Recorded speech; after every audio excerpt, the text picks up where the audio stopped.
Hi everybody, this is Andrew with Things from Another World, and I have the great pleasure to sit down today with Mr. Steve Room. Thank you. Multiple Eisner Award winner, amongst others, and fine artist extraordinaire. Want to get it right out of the way? More Nexus, hand painted. Yes, please? No, thank you. Never. Too much money. Not enough money, and I just, my interest has kind of shifted. I'm not sure where that came in. Somewhere towards the end of the road, dude, and run of books. That was my self-publishing company that I started back in the early 2000s. And eventually abandoned because it stopped being fun. It was more of a business and leaving the business to others, which is what all us artists prefer. Sure. So with the transition to fine art, I think a lot of people would look at it and think that going from one art medium to another is apples to apples, but it seems to me that there's probably a great shift. You've spoken to wanting to get away from the money, and how have things changed as you move more to fine art?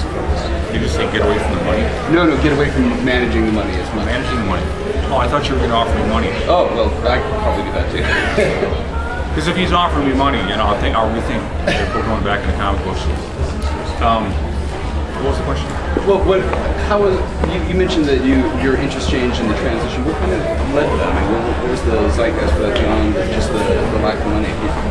It was the kind of thing where it happened over time. It was kind of a transition that took place under the radar, as they like to say.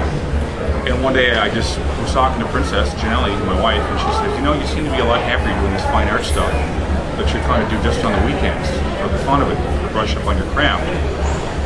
And I was off guard by that. I had never even thought about it, but I realized in thinking about it that she was right. And I was having more fun, and I was becoming more disenchanted with the field of drawing comic books for various reasons, you know, mostly because they've changed. Comic books have made a huge shift to something that is kind of alien to me as far as what I got into the business for.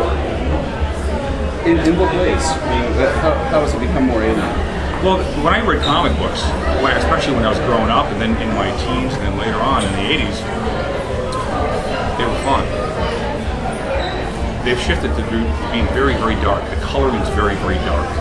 Everything is overmodeled. Everything is overwhelmed with this darkness, not just graphically, but with the writing as well. And it just simply doesn't appeal to my sunny disposition. Do you think, when you started into, was there any, let's see, the best way to phrase this, do you ever miss the structure that comes with comic books? I mean, having the story plotted and having a world to work in, is that something that you ever see? Do you miss in your art? Do you feel that you carry that into it? Do you still embrace from the paintings? Or I actually feel that the comic book influence has done great wonders for the work that I'm doing now, which is not sequential. It's just on a canvas. It's a single piece on a canvas. And whether it's still life, or especially the figures, or maybe an outdoor scene, obviously there's going to be a strong, you know, inner thing that I brought from 30 years of pulling in comic books. The field that I still regard as is the thing I want to be known for forever. Sure. I actually think that comic books is much more as an exalted and elevated art than any fine arts. People paint apples and movies and things like that. But my interest has shifted a little bit. But comic books is always what I want to be known for. And do you think with fine art, have you had the opportunity to explore perhaps subject matter or focal points that you wouldn't in the comics? I mean, comics being so character-driven, do you get to explore landscapes or anything along those lines with the subtleties? I know looking at Steve art, that time you spoke to some of the subtleties and some of your influences and how they have devoted themselves to capturing just the essence of the landscape. Is that anything you've gotten to explore in this time? Well, I can tell you,